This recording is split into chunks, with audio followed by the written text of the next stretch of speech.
Sweden की जानिब से कुरान की बेहुरमती पर तुर्किया समेत मुस्लिम ममालिक का शदीद रद्द-ए-अमल। तुर्किया की अवाम ने पैगाम दे दिया।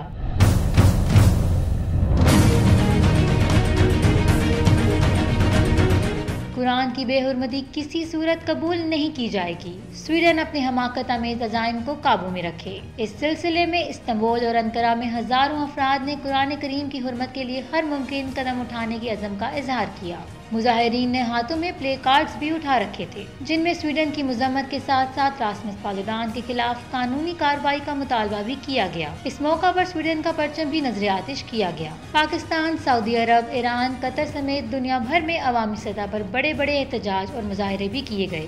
स्वीडन के सियासतदान रासमस पालुदान की जानिब से गुज़िश्ता शनिचर को कुरान करीम का नुस्खा नजर आतिश करने पर तमाम मुस्लिम ममालिक और बाज़मीर तबकात की जानिब से शदीद रद्द-ए-अमल सामने आया। तुर्किया, पाकिस्तान, ईरान, सऊदी अरब, कतर समेत बहुत से ममालिक के आला हुकाम ने न सिर्फ इस पर शदीद गम और गुस्से का इजहार किया, बल्कि सिफारती सतह पर भी अपना एहतजाज रिकॉर्ड करवाया गया। तुर्क सदर रजब तय्यिप एर्दोगान का कहना है कि स्वीडन भूल जाए कि वो ऐसी ओछी हरकत करने के बाद नेटो के सिलसिले में हमसे किसी किस्म का कोई तावन हासिल कर सकेगा। तुर्क वज़ीर ख़ारजा ने स्वीडिश मनसब से अपनी मुकर्ररा मुलाकात को मनसूख कर दिया और वाज़ेह अल्फाज में कहा कि स्वीडन की जानिब से रियासती सतह पर इस कभी फेल के इर्तिकाब के बाद हमारा इनसे बातचीत करने का जवाब नहीं बनता। तुर्क वज़ीर दिफा हलूसी अकार ने भी इस सरी गुस्ताखी की शदीद मजम्मत की। दूसरी जानिब OIC के सेक्रेटरी जनरल हुसैन इब्राहिम ताहा ने भी इस वाक़े का बराह रास्त जिम्मेदार स्वीडन की हुकूमत को ठहराया और कहा कि बदबख्त सियासतदान रासमस पालुदान तो स्वीडन के सिस्टम का एक मोहरा है। पाकिस्तानी वज़ीर आज़म शहबाज शरीफ, स्पीकर कौमी असम्बली राजा परवेज अशरफ, अपोजिशन रहनुमाओं इमरान खान और सिराजुल हक ने भी मुज़म्मती बयानात और ट्वीट्स जारी किए। इसी तरह ईरान, सऊदी अरब और कतर के आला हुकाम और वज़ारत ख़ारजा ने आलमी इंसानी ज़मीर को